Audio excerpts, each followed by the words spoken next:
श्री शिवाय नमस्तुभ्यं। बैसाख के महीने में प्रयास करना, एक कलश के अंदर एक बेलपत्री उसमें डालकर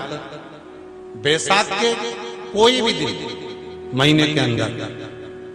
शंकर भगवान को वो चढ़ा देना। और एक और बात बहुत अच्छी तरह से, अगर मान लो आपके पास में बेल का जो फल होता है ना, बेल का जो फल है वो बेल के फल में से अंदर से गुर्दा निकाल लेते हैं। जो अंदर गुर्दा होता है वो गुर्दा निकाल लेते हैं और निकालने के बाद इसकी केवल जो खोल रह जाती है, जो केवल खोल उसकी रह गई, और उस खोल के अंदर, उस छिलके के अंदर जल भर लीजिए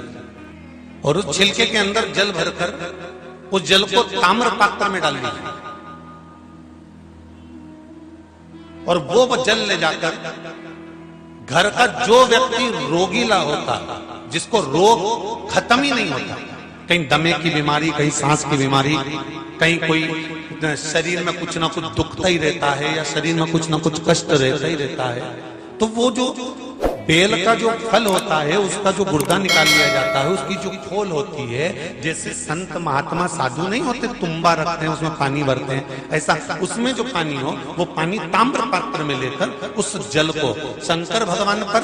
कुछ मात्रा में समर्पित कर दीजिए। थोड़ा सा जल बेलपत्री के वृक्ष के नीचे समर्पित कर दीजिए। जो शिव जी को जल चढ़ाया गया है उसी में से थोड़ा सा जल लेकर आओ और जो रोगीला व्यक्ति है बैसाख के महीने में उस जल को उसको पिला दीजिए। महाराज उसकी बीमारी उसके साथ नहीं रहेगी, वो धीरे धीरे समाप्त होना प्रारंभ कर,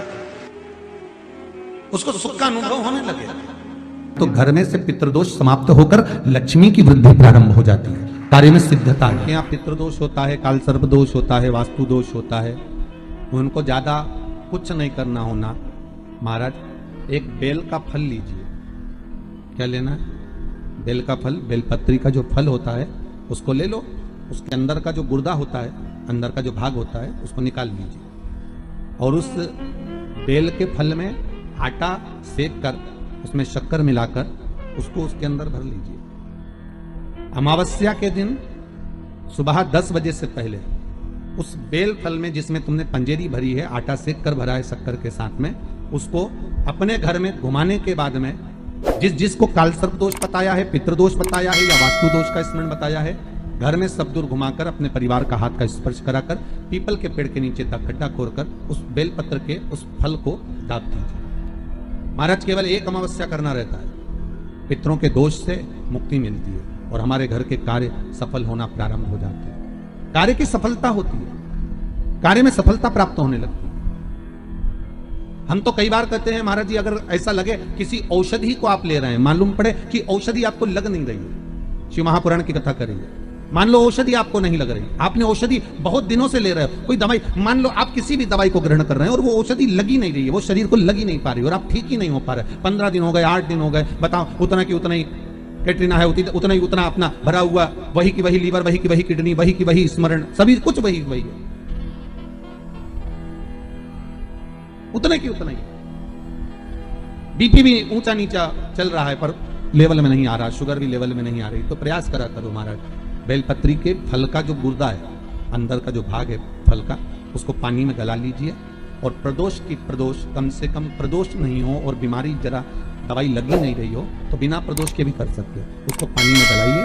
आधा घंटा पानी में, जैसे आपको सुबह मंदिर जाना है 10 बजे, तो सुबह स्नान कर कम से कम 6:30-7 बजे उसको पानी में गला दीजिए और उस बेले के फल का गुर्दा से गला हुआ पानी शिव जी को ले जाकर समर्पित कर दीजिए। महाराज उस पानी में से थोड़ा सा 1 चम्मच पानी शिव जी पे चढ़ा हुआ लेकर आ जाइए। उस पानी को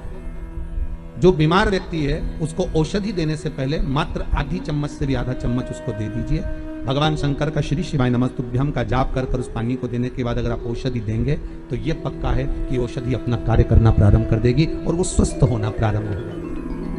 वो स्वस्थ हो। बैसाख के महीने में एक पकवान बनता है शंकर जी का, शिव जी के हाथ में त्रिशूल है, शिव जी के 3 नेत्र हैं बेलपत्री में भी 3, बोलते जाओ, पत्ती है। बैसाख के महीने में जो शंकर भगवान को प्रसाद का भोग लगता है उसमें भी 3 ही चीज मिलती है। सत्तू कोई दूसरे महीने में बनता है? जम के तो बोलो नहीं। कब बनता है? यही बैसाख के महीने में। चने की दाल, गेहूं और जौ, इन तीनों को गलाकर सेक कर जो सत्तू तैयार होता है, इसी बैसाख के महीने में परशुराम जयंती के दिन या अमावस्या के दिन या पूर्णिमा के दिन शंकर भगवान को समर्पित होता है और भगवान विष्णु को समर्पित होता है। दुनिया के लोग कहते क्या होता है सत्तू से? परशु महापुराण की कथा कहती है, स्कंद पुराण की कथा कहती है, जिस समय पर बैसाख के महीने की सुंदर अमावस्या का दिन था, उस दिन माता पार्वती शंकर भगवान के लिए जब पकवान बनाने के लिए बैठी, कुछ नहीं मिला, तब माता पार्वती ने 3 अनाज को लिया, एक चना, दूसरा गेहूं और तीसरा